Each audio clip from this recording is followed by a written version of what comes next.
Every time someone talks to you, they always want to talk to you about your last name, right? I mean, it's quite obvious. My question is about your first name. Is it true you were named after Bo Jackson? Yeah, that's first name after Bo Jackson, middle name after Joe Girardi.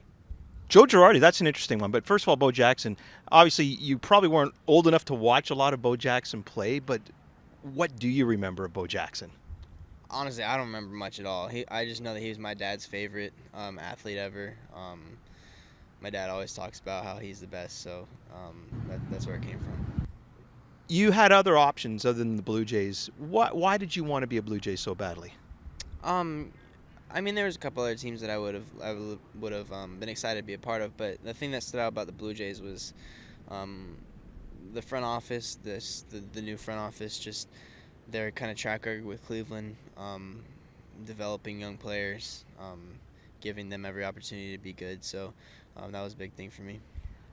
With obviously your dad being a major leaguer, you had the opportunity to do a lot of things that a lot of kids did not get a chance to do. Growing up, being at Coors Field, watching guys like Troy Tulowitzki play every day and getting to know him as a kid, how incredible was that? Yeah, it was awesome. Definitely something that obviously not a lot of kids get to learn, get to experience, and to be able to have that opportunity to learn from some of the best players in the game. Um, it was something that I'll never take for granted, and has really put me in a position to be successful now. What was the moment like the first time you walked into Blue Jay spring training and you had a chance to see Troy again all these years later? Yeah, it was actually he was rehabbing when I first signed, and I got to see him when I first showed up to the complex, and it was really cool. He had texted me when I was drafted, so it wasn't like a surprise or anything, but yeah, it was really cool to see him again. Do you look at him as much of a mentor as far as learning the game as, I mean, obviously you learned a lot from your dad, but you also have heroes when you're growing up, right? Where was Troy on that list? Um, well, obviously my dad. There's nobody that taught me more, or I've looked up to more than my dad. But I'm not. I wouldn't say I'm someone that really tries to be like others. But if there's somebody that's really impacted my game and how I prepare and how I work, it's been Troy. So he definitely had a big influence on me. Yeah, how important is it for you to create your own identity as a ball player? We had Todd Stottlemyre on our show a few weeks ago, and his father was a Hall of Fame pitcher, and he said, the name on the back and that pedigree only gets you so far because you have to end up proving that you are worthy of being a player. How important is that for you? For me, I mean, it really had nothing to do with my dad. Just for my own pride, my own ego, I guess. Um, just try to go out there and become my own player. Kind of put my own stamp on things, do things my way, and just play hard. Really is all that I want to do. Not only did you do a lot of things that other kids don't do, but you were homeschooled during the high school years. What was that experience like for you? Because, look, high school for a lot of people is the time to go out and party and date and meet people and do all those kinds of things. Being homeschooled, how different was that for you? Well, I was in school my freshman year, and after that, I was homeschooled. Pretty much because my dad was coaching, my brother was in pro ball. My mom kind of wanted me to still have a relationship with them, so she took me out of school, and we traveled all over the place, watching my brother, watching my dad, um, just visiting them. And for me, I would say around my sophomore junior year is when I decided to start taking baseball serious. So it really gave me a leg up on things, and I'd wake up in the morning, do my schoolwork, and then I'd be able to go to the gym while people are still at school. I'd be able to go to the cages while people are still at school, the field, and so on. So it definitely helped me kind of get a head start a little bit, I think. Were you so focused on baseball you didn't miss the things that normal teenagers get an opportunity to do? I think my parents raised me pretty well to kind of realize what's important. So I never really was one to worry about missing out on the parties or anything like that. So for me, it was more about going to the gym, having fun at the field, getting better at what I aspire to do. How does your mom play into all of this? What was the influence that she had on you? Because everyone asked you about your dad, and as I said, for good reason. But I imagine without your mom, you probably wouldn't be here today either. Yeah, no chance. My mom's been everything. Just as much as my dad implemented hard work in me and stuff like that, my mom too. My mom, she was always on me growing up. I mean, my dad wasn't always there. Sometimes he was traveling, watching my brother and stuff. So my mom would be in charge of my baseball, and she would drag me out to the cages sometimes if I had a bad game, and she would flip to me in the cages and stuff. And so, she's been awesome. She definitely holds me to a high standard in life and in baseball too. So she's been awesome. Be honest, does she flip better than your dad did? No, she doesn't, but she got pretty good. She worked hard at it. Of all the things you did as a kid, I was reading about the first time you got to take BP in Coors Field. Why did that mean so much to you? Why was that such a big deal? um, it was just a cool experience. I think it was more not necessarily taking BP on Coors Field, but when I got the opportunity to take BP like with the team, it was before they were playing the Dodgers, I think, and there was somebody that wasn't there because of there was like an ultrasound with their wife trying to figure out if it was a boy or a girl. So they needed an extra person in the group, and they all yelled at me and told me to go get my bat, and I got to take BP with the team, so that was pretty cool. So many guys have double sports, and a lot of them, the other sport is football or basketball. Yours was tennis? Yep. So what happened there? How come you decided to choose baseball over tennis?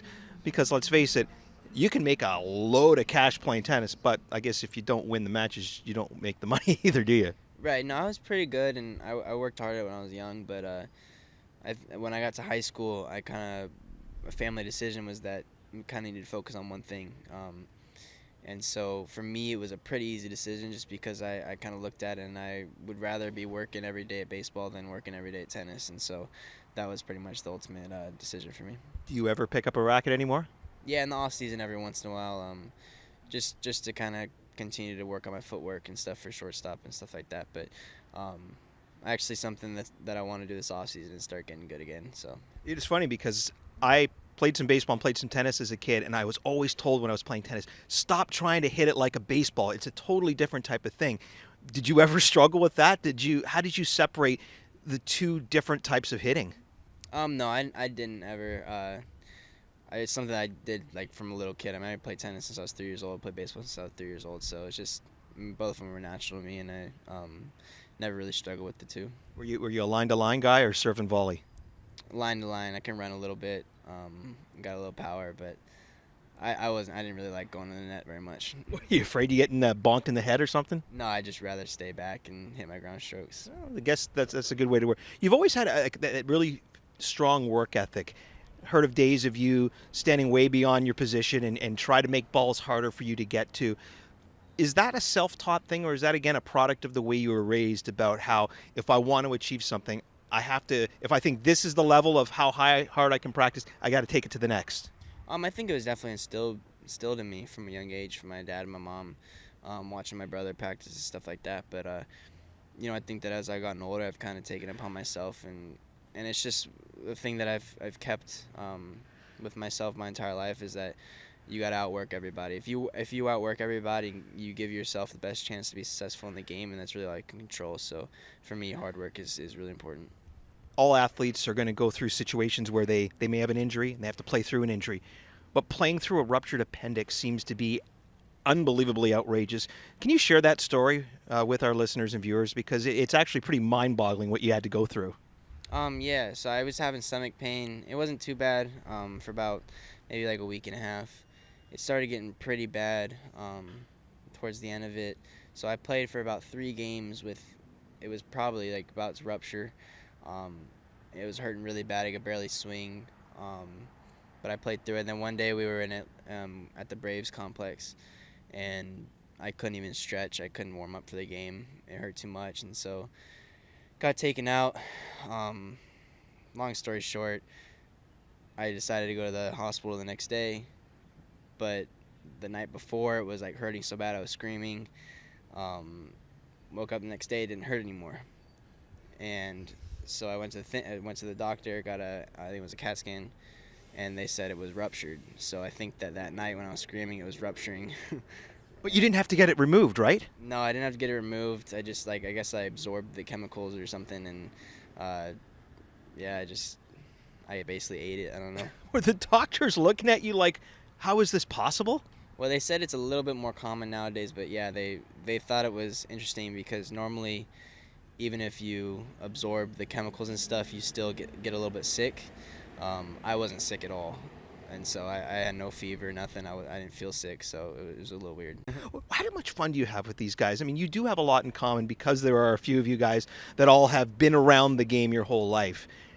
Was there an immediate bond between yourself, Biggio, and Vladdy? I think so a little bit. I mean, we still had to get to know each other, but I think that immediately we just kind of knew that we all kind of have experienced similar things, experienced similar lives. So I think there was a little bit at the beginning, but no, we still had to get to know each other and stuff.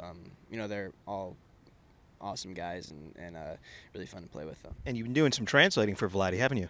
Me, You no. know a little bit of Spanish, right? I know enough to help him out a little bit, and he knows enough to help me out a little bit. So I mean, that's about it. But neither of us are fluent by any means. Well, you have a huge fan base already brewing when it comes to Toronto Blue Jays fans. And when they found out we were coming to do this, a few of them sent some questions that they'd like you to ask. You okay to answer some of your fans' questions? Yeah, that's fine. Okay, so the first one comes from Dan, and Dan wants to know what, if any, what video games do you play? I used to play mostly sports and a little bit of Call of Duty, but lately I only turn on my PlayStation for Fortnite. So that's pretty much what I do with my life when I'm not playing baseball, is I play Fortnite. When you did play sports games, did you play baseball, and who were you when you played? Yeah, I didn't play much baseball. I play a little bit. I play mostly NBA if I play sports. But yeah, I didn't really play too much baseball. So you're a big hoops fan then? Yeah, I like watching basketball. You're gonna have to get to some Raptor games when you end up in Toronto. You know that. Yeah, no, for sure. That would be really fun. Brian wants to know that because Vladdy seems to be getting all the spotlight or the big chunk of it, is that a comfort zone for you to not have to be taking that amount of spotlight, or is there a part of you that says, "Hey, don't forget me. I'm here too." You know. No, I don't. I mean, it doesn't really. I don't really care, honestly. I'm not one to love the spotlight, anyways. I'm kind of low key and do my own thing. So, I mean, everything he's done this year, he's earned every single bit of it. So, no, I'm happy for everything that he gets, every sort of attention he gets. So, it's really cool watching him. Anime wants to know what's the biggest adjustment from going from the levels from A ball to double A, and then when it comes double A to triple A. I thought the biggest adjustment so far for me was low A to high A. Just from a talent level, the pitchers have a lot better stuff. When you come to double A, to be honest, it really it's easier in a way. There's a lot of older pitchers. They're smarter, but it's just more comfortable because they're not throwing 98. They're throwing 91, 92. And every once in a while you get the guys who throw 98 and they throw strikes. But I mean, there's really not too much of a difference. It's the same guys you faced last year. They're all moving up together. As long as you keep it in a simple matter, you realize that it's just a baseball crossing the plate, just like it was last year. It's really not too much different. Be honest. The biggest difference, because you've been in so many major league clubhouses, the food spread, right? You miss that. You want to have that big meal, right? Yeah. Oh, I'm not too picky, but there's a lot of people in our clubhouse that they want the big league spread for sure.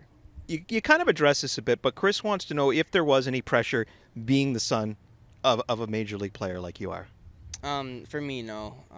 I think my parents did a good job of kind of not even putting that in my head a little bit. Obviously, you can't help when people are jealous in high school and they see Bichette on playing on their team and they want to yell at you or whatever. But for me, I always kind of took it as a blessing to have my dad. There's a lot of things that I probably wouldn't have experienced if it wasn't for him. A lot of I wouldn't be here where I am without his knowledge from a young age. And so I always try to keep it as a positive having him because he's helped me be where I'm at, and I wouldn't even be close to where I'm at if it wasn't for him. A lot of teenagers go through a stage where their parents are no longer cool. Was your dad always cool to you? Yeah, no, he's a cool guy. He plays Fortnite too, so. Do you guys play online with each other? Yeah, sometimes we do. No, but he's cool. He's always there for me, always there for my brothers. So I love him. Did you always know somewhere in the recesses of your brain, even when you were playing tennis, that you were going to be a professional athlete in one way or another? I think I did, not necessarily because I thought it was good, just because my dad was doing it, my brother was on his way, and so I just kind of think it was just kind of like a foregone conclusion in my mind. But I didn't really realize it until I was probably 14 years old that it was actually going to happen. One final question, and this is from Michelle, and she wants to know all the places that you've been, and you've done a lot of traveling over the years. What's your favorite place to be? I love Colorado. Toronto was awesome. I would probably say Colorado in the summertime is my favorite place. I've only been to Toronto when it was like 11 degrees, so but it was cool there. I've been to Australia, but honestly, I think Colorado in the summertime is my favorite place. Better than Australia. Yeah, well, I went to Australia when I was like 10 years old, so I don't really want to be there at the time, so I didn't really soak in the experience. I was in Denver during the World Series when they played Boston. They were swept, as you probably remember. But one day it was like snowing and freezing. Then the next day it's like this. Is that typical of fall in Colorado? Yeah, well, I wasn't there too much in the fall. It was more when my dad was there, but I've heard that it's kind of sketchy in terms of one day it's cold, one day it's hot, but when it's sunny out, and it's pretty beautiful up there. Well, listen, all the best here the rest of the season, and I know Blue Jay fans are really excited about seeing you one day in the Blue Jay uniform, but until then, all the best. Thank you very much. Thank you.